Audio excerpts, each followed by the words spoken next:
Hola, ¿cómo les va? Un nuevo episodio de Modelo para Armar. A ver, yo creo que ya los que nos han estado siguiendo en los dos primeros episodios saben cuál es la consigna, pero voy a repetirla.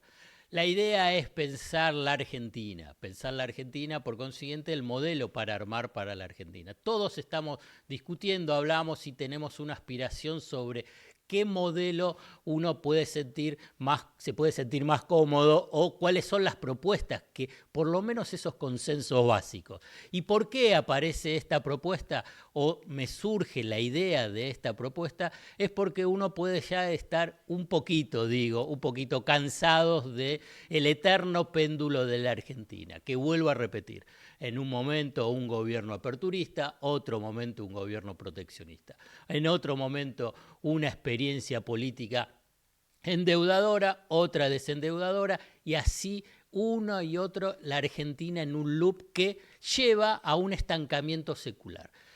La idea es convocar a diferentes intelectuales y no solo economistas. Y no solo economistas. Ustedes ya saben, el episodio 1 fue Manuel Álvarez Agis, economista. El segundo fue un empresario, uno de los empresarios más importantes de Argentina, Marcelo Mindlin. Y ahora, ¿a quién convocamos? A un politólogo, Andrés Malamud, politólogo, investigador principal de la Universidad de Lisboa. Y aquí lo presento. ¿Cómo andás, Andrés? ¿Qué tal, Alfredo? Muy bien. La propuesta inicial es, mira, vas a tener 1, 5, 10 minutos, hasta 10 minutos. La idea es que plantees cuáles son los puntos principales que pensás, que ilusionás, que imaginás para la construcción de una Argentina estable, en desarrollo. ¿Cuáles son todos los elementos que vos pensás, tanto económicos, políticos, sociales, culturales, lo que vos pienses que sean los relevantes? Yo voy a ir anotándolos, van a aparecer en pantallas y ese va a ser el modelo para armar de Malamud. Qué linda propuesta. Gracias. Yo ya tuve modelos. Cuando era joven, en los 80, veía a Suecia, que era el típico ideal de la socialdemocracia. A Yugoslavia, que nos parecía un socialismo autogestionario, cooperativo, no estalinista. Más adelante, Australia, un país como nosotros, grande, lejano, poco poblado, pero desarrollado. Y con el tiempo fui dejando de tener modelos. En parte porque ninguno de esos tres hoy enamora. Yugoslavia desapareció. Eran 6 regiones, 6 países previamente autónomos que se convirtieron en 7 porque hasta Kosovo se separó de Serbia. Suecia no funciona mal, pero tiene algunos problemitas y sobre todo es un país que a nosotros es chico, tiene 10 millones de habitantes. Es difícil un país de 46 como Argentina parecerse un pequeño país, como Bolivia. Nos tenemos que parecer, si queremos parecernos a alguien, un país que sea comparable. Australia es una isla. Y las islas tienen características que no tienen los países con frontera. De hecho, existe la democracia sin partidos en 6 pequeños países. Son todas islas, con pocos habitantes. Si uno vive en un país con vecinos y tiene muchos habitantes y quiere democracia, está condenado a los partidos. Lo mismo pasa con el desarrollo. Si vos sos Cuba o Inglaterra, puedes hacer cosas que si estás en el continente no puedes hacer. Con Australia pasa lo mismo, no nos podemos parecer una isla porque nos tocó vivir en un continente. ¿Y entonces qué? Te voy a sugerir 2 autores o 2 conjuntos de autores que me hacen pensar cuál es la alternativa que puede existir para la Argentina. El primero es Dani Rodrik, vos sos economista, lo debes conocer, un Sí. turco-americano, que es uno de los más lúcidos y que mejor divulga. Y es un tipo que estudia el desarrollo. Y estudia China, porque China se rebela contra todos los manuales. ¿Cuáles son los manuales? Y aquí viene el otro conjunto de autores. Robinson, Acemoglu, Johnson, los tipos que ganaron el último premio Nobel de Economía diciendo que el desarrollo depende de las instituciones, básicamente de la propiedad privada. No solamente de la propiedad privada, pero de la previsibilidad de los contratos que garantizan que vos con lo tuyo haces lo que querés y por lo tanto tenés un incentivo para invertir. Él mira a China y dice, ninguna de las instituciones que se sugieren como causa del desarrollo funciona ahí. No hay nada parecido al capitalismo ni al mercado, o mejor dicho, hay ambas cosas, pero es un capitalismo de Estado y un mercado planificado. China tiene planes quinquenales desde que se hicieron comunistas, en 1949. Así que imagínate, planes quinquenales desde entonces. Los de Perón duraron mucho menos. Y lo que dice Rodrik es que no hay una receta en China. Los tipos, la palabra que él usa es tinkering, que significaría juguetear. Él dice, los chinos lo que van haciendo es dar autonomía a regiones y colocan ahí un tipo para que invente algo y ven qué pasa. Y si el tipo inventa algo y funciona, después lo replican en otro lado. Son regiones administrativas especiales, autonomizadas del resto. Y si no funciona, lo meten preso. Porque cuando no funciona habitualmente viene acompañado de corrupción. ¿Qué es lo que tenemos ahí? Un mecanismo hiperplanificado, pero súper descentralizado al mismo tiempo. Pero la respuesta, o mejor dicho, la fórmula por detrás no es la planificación, es el jugueteo, es el dejar que los tipos prueben, experimenten. Vos podés experimentar en una gran dictadura, en una democracia es más complicado. La gente no te deja experimentar con ellos. Los chinos experimentan con los chinos porque tienen millones de campesinos a los que no les permiten mudarse a las ciudades. Entonces, no es un modelo replicable, pero sí es replicable el jugueteo. Vamos a ver qué pasa de a poquito dentro de la democracia, a lo mejor regionalmente. Y doy un paso atrás ahora y con esto cierro y disparás. Johnson, Acemoglu y Robinson insisten en que la causa del desarrollo son las instituciones. Antes de ello, o mejor dicho, ellos discuten contra los que dicen que es la geografía o las políticas. Las políticas económicas no alcanzan, dicen ellos. Tienen que ser duraderas en el tiempo, son instituciones más que políticas. Y la geografía no explica, porque asimila geografía diferentes desarrollos. Y creo que se equivocan. ¿Por qué? No hay ningún país de Europa Occidental que no sea desarrollado. No hay ningún país en América Latina que sea desarrollado. Mi pregunta es, ¿cómo justificás que Grecia tiene mejores instituciones que Uruguay? Grecia es un país desarrollado porque está en Europa y Uruguay no lo es porque está en América Latina. Si estuvieran cambiados, estarían al revés. ¿Y por qué el continente, por qué estar en esa región? No es la geografía solamente, es la geopolítica. Así que lo que voy a sugerir es que si queremos ser un país desarrollado, tenemos que ver qué es lo que produce el desarrollo. Y hay 3 tipos de países desarrollados, son 40 en el mundo. Hay 200 países, 40 están desarrollados. Se dividen en 3 grupos. Primero, los pioneros. Gran Bretaña. Los tipos inventan desde el cerco para los campos, la máquina de vapor, la hilandería. Y los países que compiten contra ellos tienen que desarrollarse también porque si no sucumben. Prusia, Francia, Holanda. Esos son los pioneros. Suben y patean la escalera. Segundo, los herederos. Estados Unidos, pero sobre todo Canadá, Australia, Nueva Zelanda. Son los países que eran Gran Bretaña. Y cuando se independizan, mantienen las características, acumulación, también instituciones, pero no solamente, la cultura, los mercados. Y finalmente los invitados. Pioneros, herederos, invitados. Los invitados son, primero, Europa del Sur. España y Portugal son desarrollados porque están en Europa. Porque si vos vas a España y a Portugal te das cuenta de que las cosas funcionan, pero sacarlos de Europa, quitarles los fondos estructurales, quitarles la OTAN que les dio el paraguas defensivo, nuclear, quitarles todo lo que les dio el cuadrante noroccidental y no hay razón para que sean más desarrollados que nosotros. Después Europa Oriental, eran parte de la órbita soviética. Se desarrollan cuando salen y entonces Occidente quiere desarrollarlos. Pero los mismos Alemania, Italia y Japón se desarrollan porque Estados Unidos los protege. Porque le dicen, no inviertan en armas, yo los cuido. Ni hablar de Corea del Sur, Taiwán, Hong Kong hasta ahora, e Israel.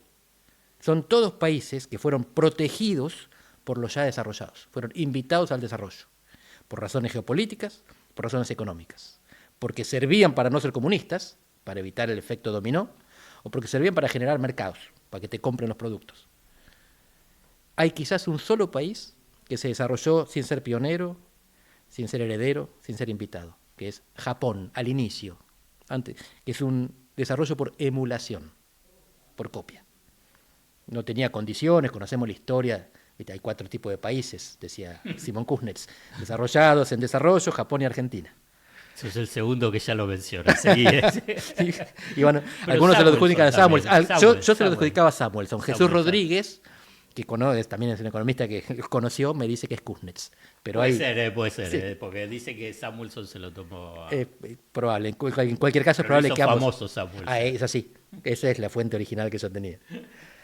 Japón es un país que no tiene nada, no tiene territorio, no tiene recursos naturales, pero tiene japoneses trabajadores. Y Argentina es un país que tiene todo. Tiene territorio, tiene recursos naturales, pero, diría Demian Reidel, recientemente expulsado, tiene a los argentinos, no tiene japoneses.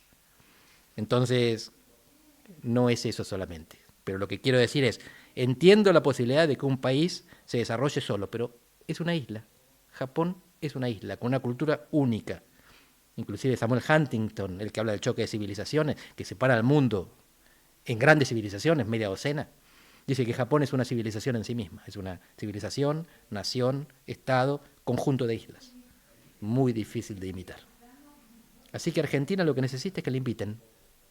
Y para eso lo que tiene que hacer es generar condiciones para que llegue la invitación. La discusión sobre si fue potencia o no hasta 1916 o 1930, fuimos un país rico, PBI per cápita. A potencia no llegamos. Pero fuimos invitados a ser parte del imperio informal. Hasta 1930 Argentina cumplía las mismas condiciones que Australia, Nueva Zelanda y Canadá. Gran Bretaña nos compraba a nosotros como a esos países. En el 30, con la crisis financiera, decretan la preferencia imperial.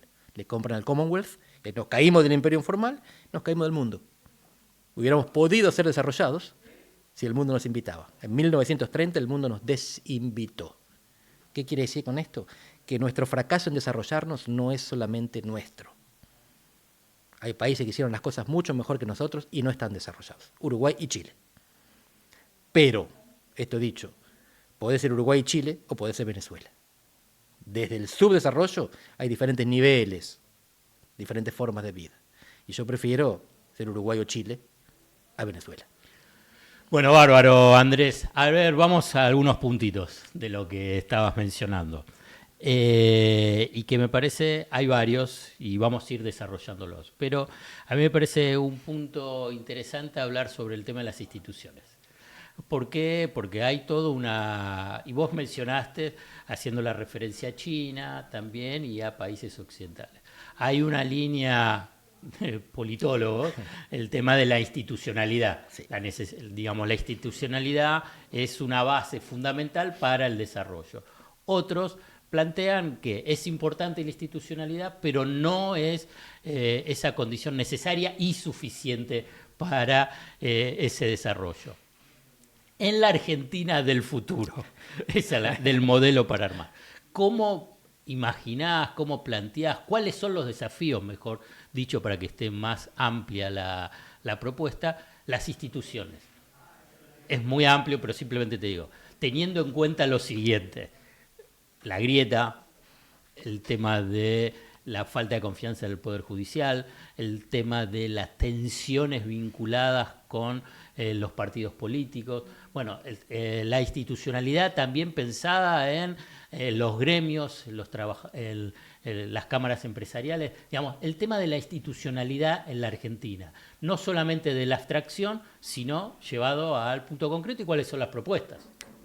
Excelente. Y distingo las instituciones de la institucionalidad.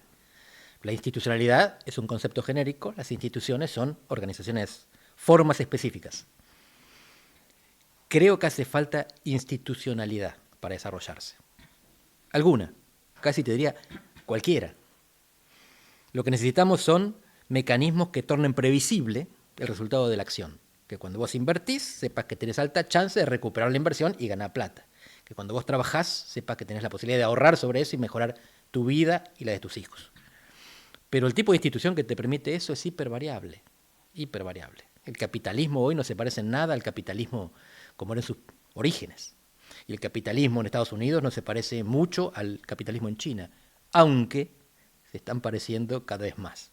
Esto es lo que algunos sugieren. El problema es que está dejando de haber gran variación de la forma de organización del capitalismo. Vemos plutocracia en ambos casos y vemos autocracia en ambos casos, creciente. Y vemos también que la autocracia prevalece sobre la plutocracia. Esto es clarísimo en el caso de Rusia. Pero en el caso de Rusia, la autocracia lo que hizo fue eliminar el desarrollo. En el caso de China y de Estados Unidos, por ahora, tiende a favorecerlo. El desarrollo es compatible con la autocracia. ¿Qué instituciones? La Argentina. La democracia. Es la única institución concreta que te puedo mencionar. No hay ninguna otra. Y la democracia, en realidad, lo que expresa es un sesgo de mi parte. Porque China no es democrática, tampoco es desarrollada. Pero la Argentina es democrática. La Argentina es democrática. Mucho más de lo que pensamos. ¿Y qué es lo que falla entonces para que esa institucionalidad e estas instituciones no sean las bases para el desarrollo? Porque a diferencia de otros países, bueno, hay una organización gremial extensa, histórica. Hay una organización empresarial también histórica, simplemente hablar de la sociedad rural argentina. Hay una historia de partidos políticos también histórica, si querés, peronismo, radicalismo u otras fuerzas que se fueron construyendo, e incluso hoy a nivel de alianza, vinculado con la democracia política.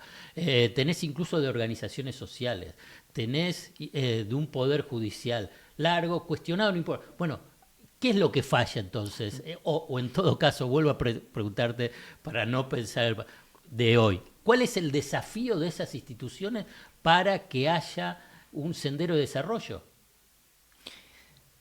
Está buenísima la pregunta y yo siempre me le escapo.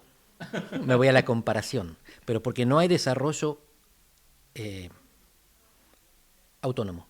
No hay desarrollo autogenerado. No existe el desarrollo en soledad. El desarrollo es en red. Y la red es mundial. Si el mundo te habilita, el desarrollo te abre la puerta. Si el mundo no te habilita, no importa lo que hagas. No importa cuán buen gobernante seas, si no se genera una oportunidad en el mundo. No importa cuán mal gobernante seas, si el mundo te eligió para que seas desarrollado. No importa que tengas Japón e Italia, tienen las deudas más altas del mundo. Son soportables porque sus ciudadanos son los dueños de la deuda. La crisis fiscal de Francia en este momento es devastadora. Francia tiene un déficit fiscal del 6%. Es insostenible, 6%. Estados Unidos tiene más. Más. Sí. Pero Estados Unidos paga su déficit en el papel que imprime, en su propia moneda. Y de aceptación universal. Exactamente. Es el mundo el que permite que Estados Unidos tenga este déficit abismal. Si no fuera por el mundo, Estados Unidos no podría vivir solo. Algunos te pueden plantear para adelante por ahora. Y yo coincido. Y yo coincido. Por eso creo que es Argentina, ojalá alguna vez se desarrolle. Pero es más probable que haya una catástrofe en el mundo desarrollado que un desarrollo en Argentina. Fuerzo todavía este capítulo instituciones, que a mí me genera contradicciones, porque vos lo planteaste con ejemplo de otros países, no quiero entrar ahí en el debate, y que incluso lo planteé en las 2 entrevistas anteriores. Acuerdo social, pacto social, una base de consensos mínimos. La democracia nace, y después, tanto el gobierno de Alfonsín y Menem, no quiero ir para atrás, simplemente lo pongo en referencia para pensar para adelante, hubo consensos básicos democráticos que se mantuvieron. Digamos, uno de ellos es ponerle límite al partido militar. Sí. Entonces, pero pensado para adelante es decir, bueno, está bien las instituciones, existen las instituciones, profundizar las instituciones.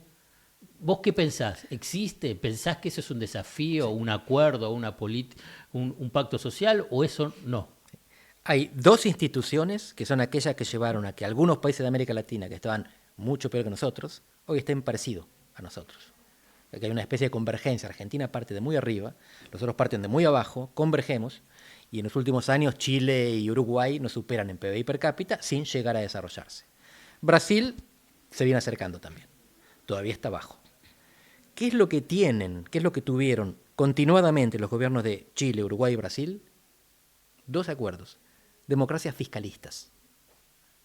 ¿Qué serían? Democracias en lo político, equilibrio fiscal en lo económico. No gastar sostenidamente más de lo que recaudás. No consumir más de lo que producís. Sostenidamente, pero no como Alemania, que le puso un techo eterno a la deuda y lo tuvieron que cambiar ahora. A veces gastas más, a veces gastas menos. Está en la Biblia. Hay tiempo de vacas flacas, tiempo de vacas gordas. Y vos lo que tenés que hacer es ahorrar la cigarra y las hormigas. La sabiduría universal es muy profunda. No tenés que estar siempre en superávit. Tenés que estar a veces en superávit para poder estar otras en déficit. En el largo plazo, equilibrio. Tanto Brasil como Uruguay como Chile se convirtieron en democracias fiscalistas con gobiernos de izquierda y de derecha. populares y oligárquicos, si querés llamarlo, burgueses y populistas. Podemos usar las etiquetas que querramos. Cambiaba de izquierda a derecha, se alternaban, péndulo ideológico, estabilidad en las políticas. Dos políticas. La democracia es decidir sin matarnos y el equilibrio fiscal es, en el largo plazo, no gastar más de lo que producimos. Ahí te meto en un tema por ahí más de macroeconomía o de economista, pero me parece que también el politólogo tiene que abordarlo, que es cómo se consigue ese equilibrio fiscal. Porque el equilibrio fiscal está en el título, después está el contenido. Entonces algunos te pueden decir, bueno, el contenido, ¿cómo sería el contenido de ese equilibrio fiscal? Bien, ¿por qué no lo conseguíamos hasta ahora? Porque vivíamos en consenso tóxico, el consenso del gasto y la inflación. Es un dilema, el dilema del prisionero, dilema de acción colectiva. A todos nos conviene que el Estado produzca bienes públicos, tener rutas pavimentadas. Pero también a todos nos conviene que lo paguen los demás. Los impuestos son obligatorios, porque si no, cada uno evade el impuesto y espera que el otro contribuya al bien público. Argentina en 1930 rompió la democracia y la fiscalidad. La fiscalidad la rompe porque se queda fuera del mundo, no conseguimos exportar. Roca-Runciman no compensó lo que habíamos perdido. En 1983 curamos uno de nuestros males, la democracia. No curamos el otro, la economía. ¿Cómo conseguimos curar la democracia después de 53 años de péndulo y 6 dictaduras militares? Una catástrofe y un liderazgo. La catástrofe de Malvinas, el liderazgo de Alfonsín.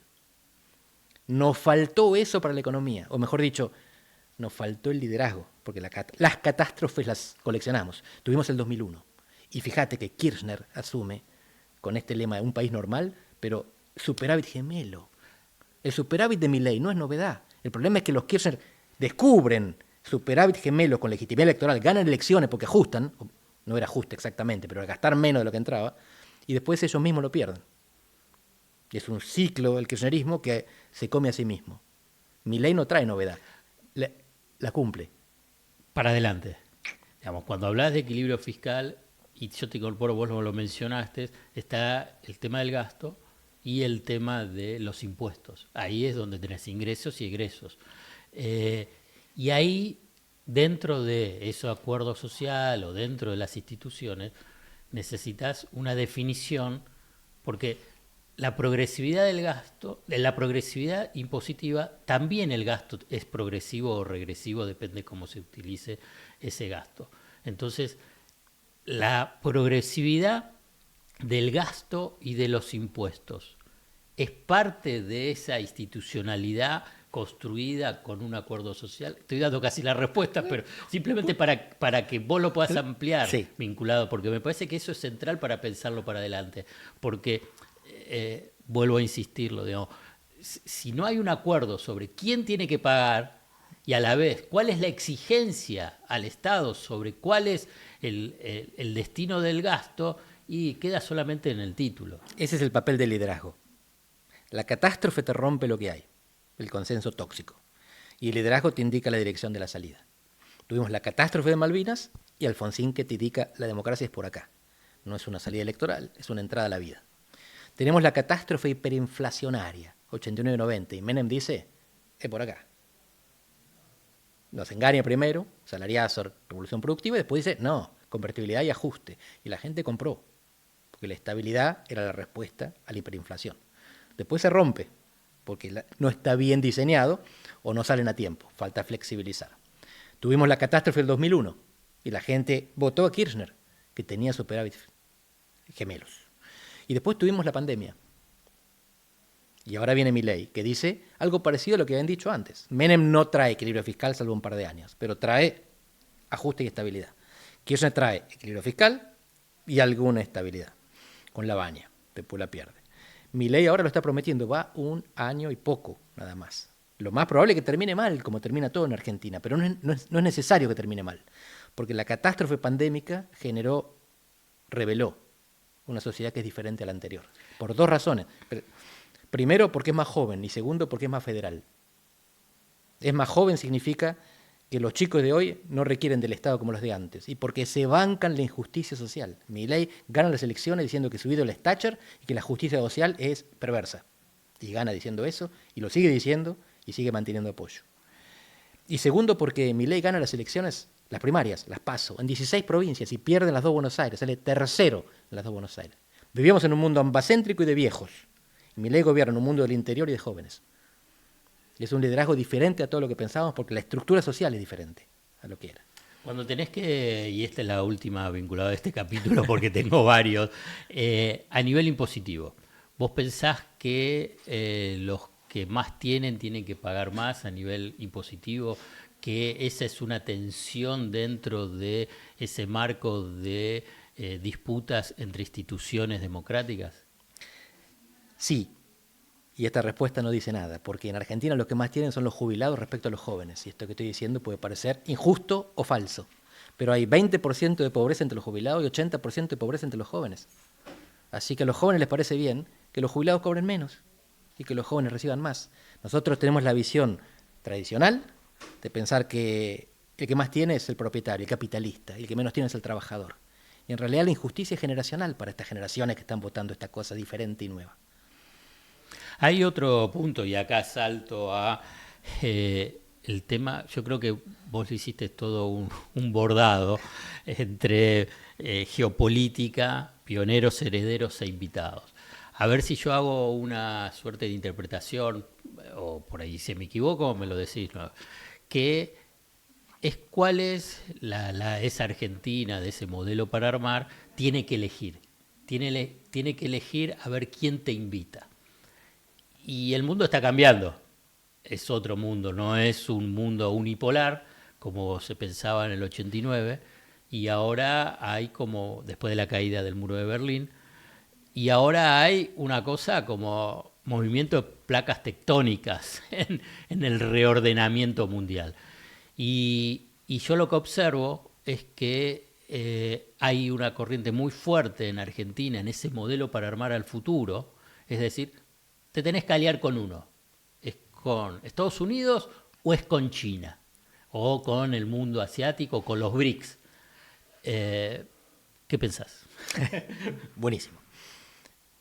Separo la... Como invitado, porque es claro, exactamente. Esa cuestión que vos planteaste, pioneros, Son herederos e invitados. ¿Qué hace para que te inviten y quién? Claro. ¿Qué hace para que te inviten? Son ventajas comparativas. ¿Qué tenemos para ofrecerle al mundo? La mala noticia, lo que tenemos para ofrecerle al mundo no nos alcanza para vivir todos como querríamos vivir. Lo que tenemos para ofrecer al mundo es distancia de los focos de conflicto geopolítico, espacio, frío y energía y minería. Espacio decís por el territorio. Sí, exactamente. Me refiero sobre todo a la Patagonia. ¿Para qué puede servir la Patagonia? Para un montón de cosas. Para poner centrales nucleares, para hacer investigación nuclear lejos de los centros poblados. Para poner centros de datos cerca de zonas refrigeradas. Para aprovechar la energía que se produce ahí de fuentes renovables o no renovables. El viento, sol, mareas, como lo quieras llamar. No hay muchos lugares como ese, como la Patagonia, pero toda la zona cordillerana, que no es el lugar histórico de desarrollo de Argentina. El lugar histórico de desarrollo de Argentina es la Pampa. Ese eje horizontal que va de Buenos Aires casi hasta Mendoza. No llega a Mendoza, pero se conectó en los últimos tiempos. Y el eje de desarrollo que se está vislumbrando para Argentina en este momento es vertical, de Jujuy a la Patagonia. Y es minería e hidrocarburos. Los países de la región lo aprovechan bien. La cordillera también la compartimos con Bolivia y con Chile y ellos le sacan mucho más provecho que nosotros. No es irrazonable, no alcanza para todos. El 40% de los argentinos viven en la provincia de Buenos Aires. Un tercio de los argentinos viven en el AMBA. El AMBA es el 0,5% del territorio nacional. 0,5%. Vive el 33% de los argentinos. ¿De qué viven? ¿De qué vivimos? Bueno, hay un montón de producción. En realidad, la capital es riquísima. Tenés servicios, fundamentalmente. Tenés industria. No tenés prácticamente agricultura. Eso está un poco más lejos. No se puede seguir así. No hay una alternativa obvia para toda esa gente, pero lo que yo vislumbro es un proceso similar, pero inverso al que produjo al peronismo. Migraciones internas. Neuquén se está poblando. Otra zona de la cordillera San Juan. Del AMBA al interior. Exactamente. No como era antes, del interior al AMBA. Exactamente. Antes la gente venía de la periferia hacia las urbes. Y ahora tendrá que salir de las suburbes, sobre todo de los conurbanos, Buenos Aires, pero también Córdoba y Rosario eventualmente, hacia las zonas que generan producción, no tanto empleo. La gran discusión es si esta producción genera empleo, o si la producción minera de hidrocarburos no produce mucha plata, pero no mucho trabajo. Si vos hablás con los optimistas, te dicen, no, está lleno de spillovers, de bordes, porque tienen que darle de comer a la gente, los camiones, la atención, las escuelas, los maestros. Bueno, un poco ese llamado así en Vaca Muerta, ¿no? Añelo, ¿no? Añelo. Aunque ahora está un poquito en crisis, pero no importa, Claro. pero como concepto. Alguna vez se pensó en muchos chivilcois, muchos tandiles. Bueno, ahora serían muchos añelos. Si uno va a Añelo, lo que ve es un desastre de planificación urbana. Pero la idea es esa. Hay que ir donde está la riqueza. Mencionaste, porque acá lo asocio, cuando vos planteaste planificación y descentralización. Planificación sería parte de un modelo para armar. Entra un poquito, a veces la palabra planificación en Argentina es que a gran parte del mundo intelectual y dirigencial es como que les resulta una palabra que disgusta. Sí. Pero Lo que pasa es que puede haber planificación descentralizada y competitiva. En Estados Unidos, los estados más grandes son California, Texas, Florida y Nueva York. Ninguno es contiguo. Nosotros tenemos el desarrollo en la zona pampeana, una contigüidad, un núcleo del desarrollo argentino. No hay un núcleo del desarrollo norteamericano, hay muchos. Y ahora las grandes compañías tecnológicas se están mudando de California a Texas por diferentes condiciones, entre ellas impositivas. Hubo una apuesta en Argentina para que vinieran a la Patagonia. No parece que sea la apuesta de las grandes empresas, se mudan dentro de Estados Unidos. Pero las provincias argentinas tienen que planificar hacia adentro para competir hacia afuera. Entonces, la Argentina va a ser un modelo descentralizado, pero va a haber planificación, sobre lo que cada provincia va a planificar su futuro. Te digo cuál es la provincia. Añelo no fue planificado. No. Ese es el problema, que están ganando la competencia con otras provincias por un recurso natural del que no tienen mérito. Pero eso puede llevar entonces a un crecimiento desorganizado, como fue el conurbano, que finalmente genere, dentro de poco tiempo, más prejuicios que beneficios. Me eludiste un poquito la de ¿a quién nos tiene que invitar? ¿O a quién tenemos que buscar?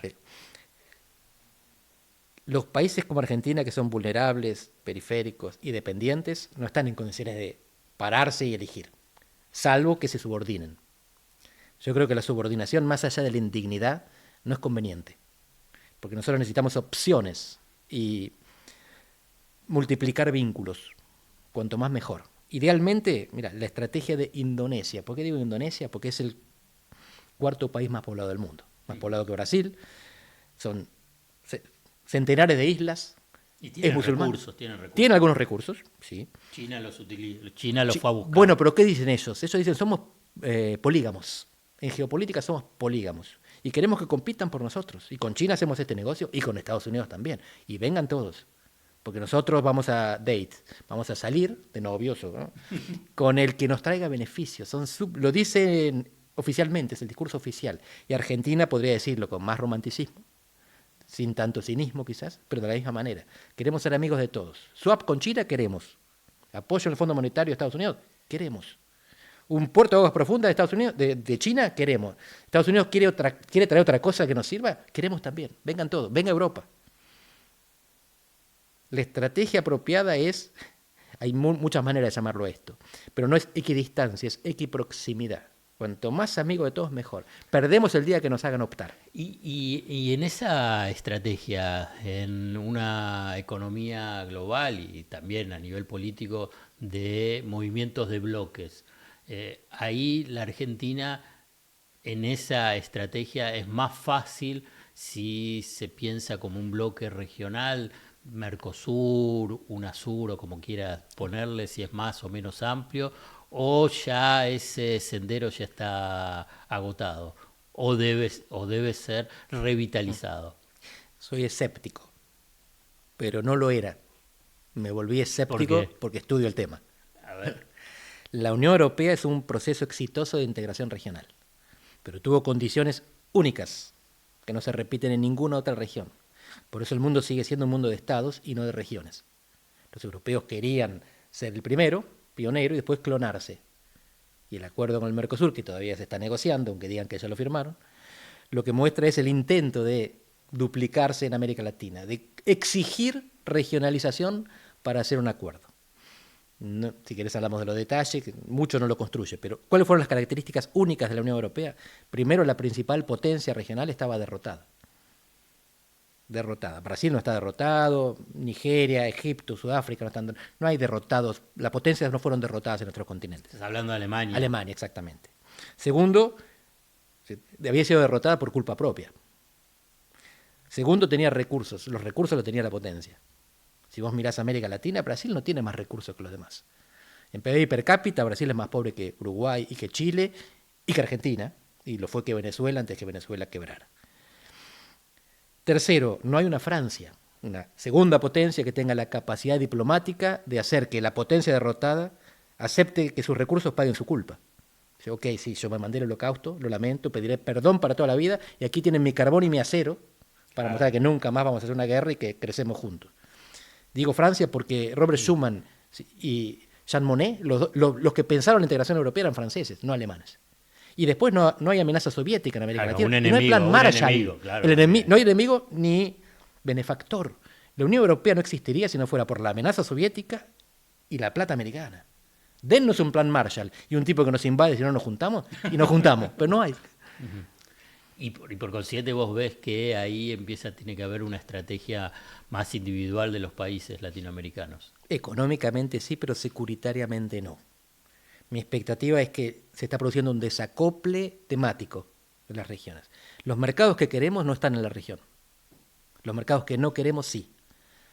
Si queremos vender soja o aviones, se lo vendemos a China o Estados Unidos. Si queremos vender droga, pasa por la frontera. Claro, pero hay una interpretación histórica vinculados con los vínculos de las potencias, que con Estados Unidos, que además es la potencia de la región, del área dólar, y América Latina la producción argentina es competitiva. Sí.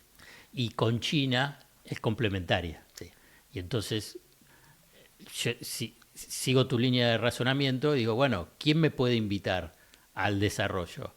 El que es competitivo, entra un signo de interrogación. En la complementaria, sí, el tema es en qué condiciones. Te hago una sola definición, disculpa que me extiendo porque quiero escucharte más a vos. Con Estados Unidos, así en una forma muy vulgar, es pide y no da. China pide y da.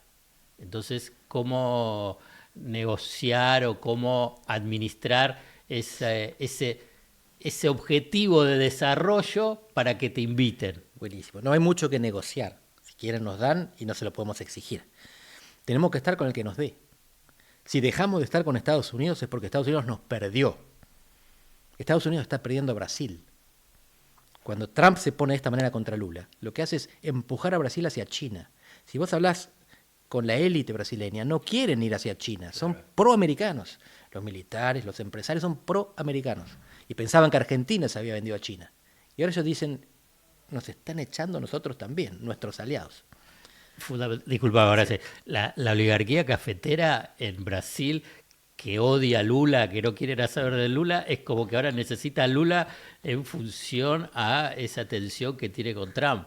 Porque además se le impide el ingreso al mercado brasileño. Todo el agribusiness, como lo llaman ellos, está desesperado. Son los que votan a Bolsonaro. Le están pidiendo a Bolsonaro que le pida a Trump que levante los aranceles, que baje los aranceles.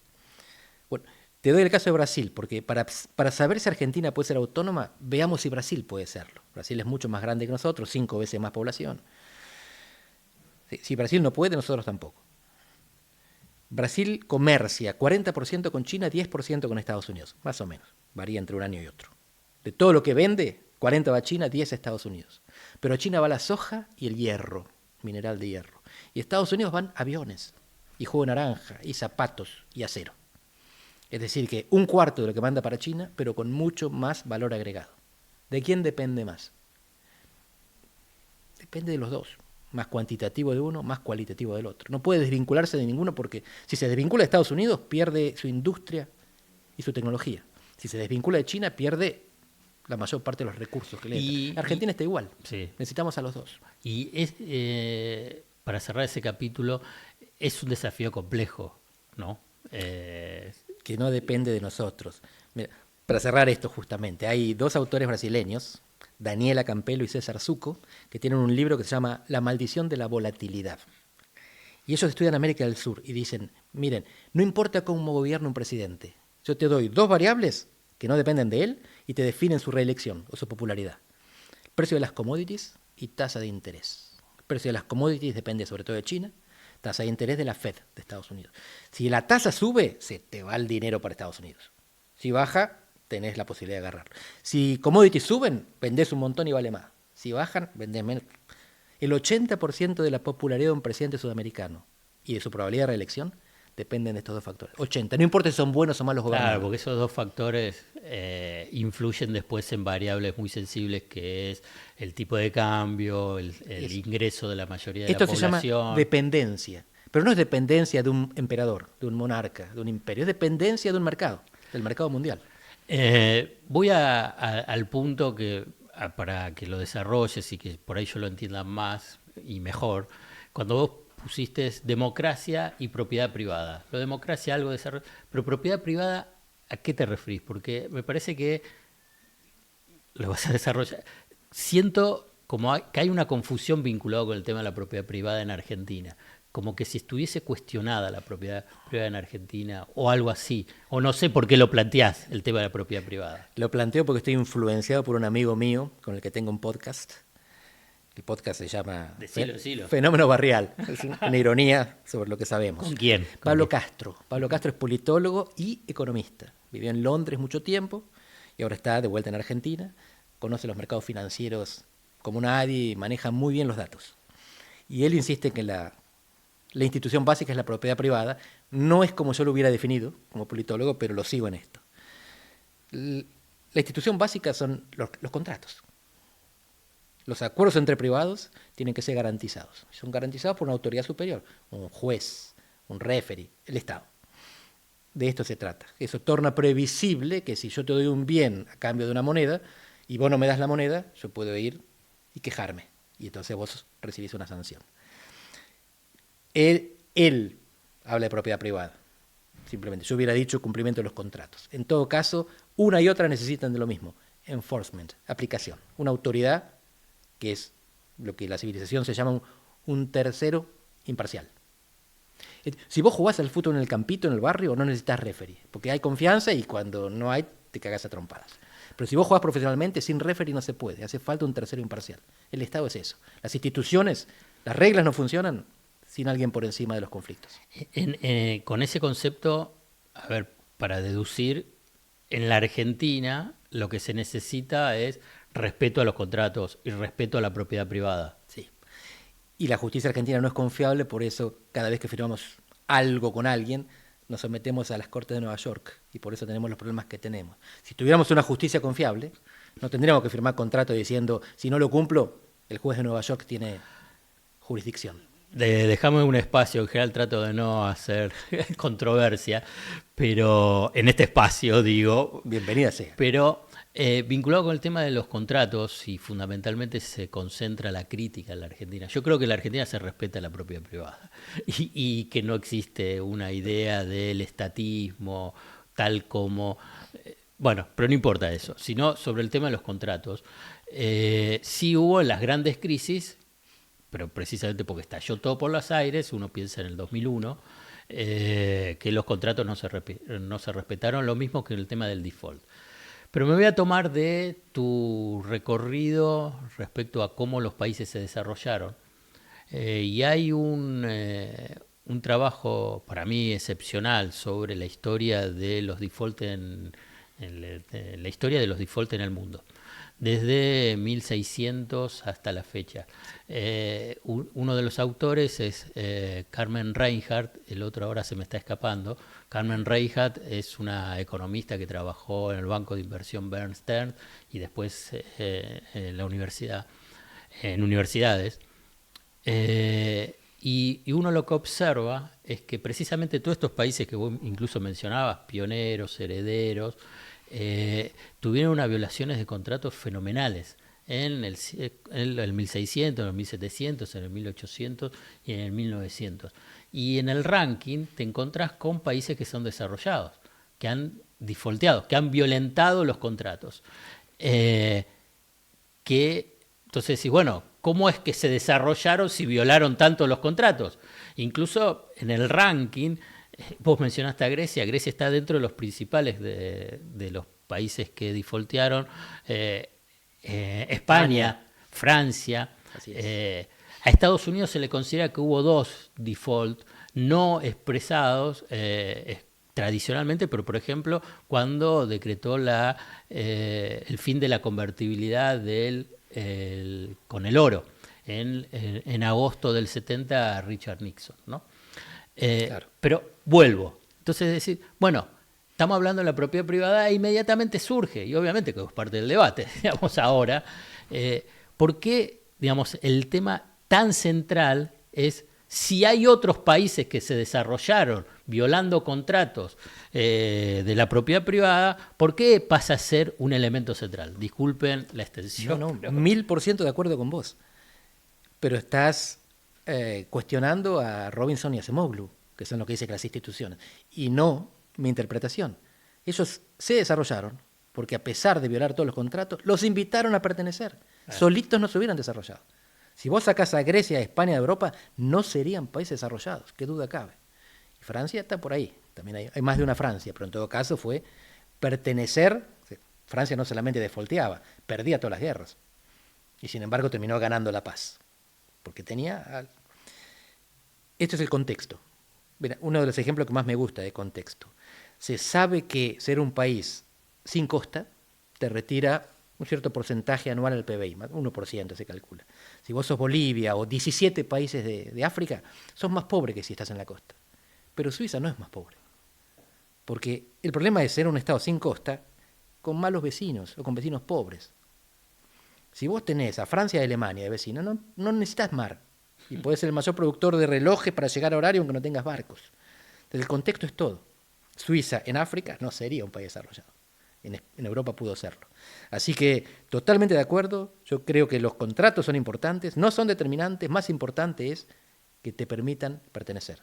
El desarrollo es un club, y al club no entra quien quiere, entra quien puede, si te dejan los que están adentro, los que ya entraron.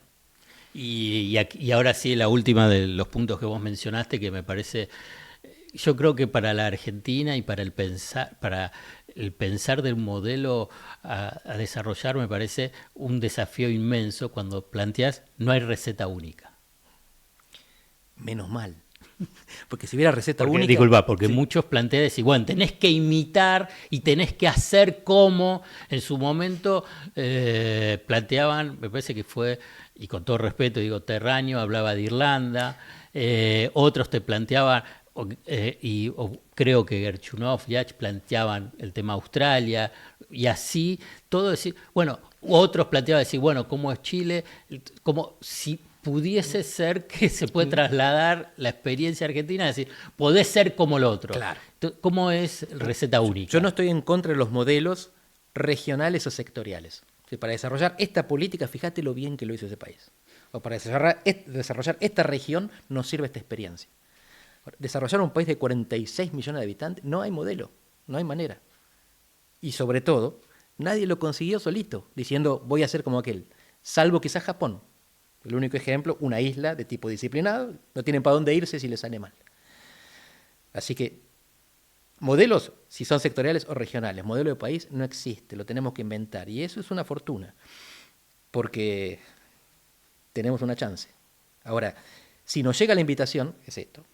¿Está mejor preparado Uruguay o Venezuela? Si mañana viene China o Estados Unidos, o China y Estados Unidos, y dice, Uruguay, te voy a dar esta pila de plata, porque necesitamos que por alguna razón vos... Bueno, Uruguay lo puede hacer, Venezuela no. Nosotros tenemos que estar en condiciones, que no significa ser igual que Uruguay, país chiquitito, sino estar en condiciones de aprovechar la oportunidad.